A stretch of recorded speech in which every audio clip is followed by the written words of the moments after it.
Hello, and welcome back to ELT Talks, where we dive into the wonderful world of English language teaching and learning. I'm your host, Abby, and I'm so glad you're here with me today.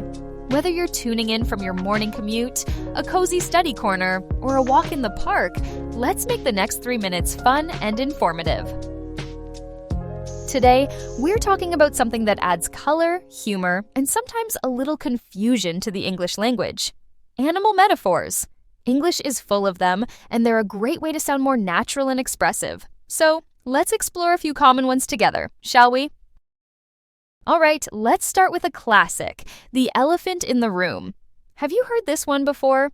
It doesn't mean there's a literal elephant squished into your living room, though that would be quite a sight. Instead, it's used to describe a big, obvious problem that everyone is avoiding. For example, during the meeting, no one mentioned the elephant in the room, our budget issues. Sound familiar? Next up, we have the early bird catches the worm. This is a metaphor that encourages us to act quickly or be proactive. Imagine a bird getting up at sunrise and snagging a worm before the others wake up. For example, if you want concert tickets, be the early bird and book them as soon as they're released. Perfect advice for all you planners out there. Then, how about a wolf in sheep's clothing? This one's a little more sinister. It describes someone who pretends to be harmless or trustworthy, but has bad intentions. For instance, he seemed nice at first, but he turned out to be a wolf in sheep's clothing. A bit of drama, but a useful phrase nonetheless. Now, let's lighten the mood with busy as a bee.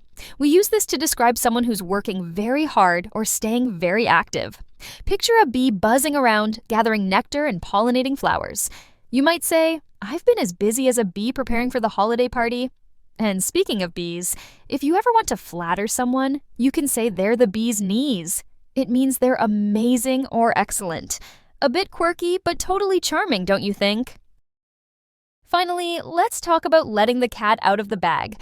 This one's for all the secret spillers out there. If you accidentally reveal a secret or spoil a surprise, you've let the cat out of the bag. For example, we were planning a surprise party for Sarah, but Joe let the cat out of the bag. Oops. Animal metaphors like these are everywhere in English, and they're a great way to connect with native speakers and understand cultural nuances. So, which one is your favorite? Or do you have a different animal metaphor in your language that you'd love to share? I'd love to hear about it. Well, that's all for today's episode of ELT Talks. I hope you've enjoyed this little dive into animal metaphors as much as I have. If you'd like to keep the conversation going, feel free to reach out on social media or leave a comment.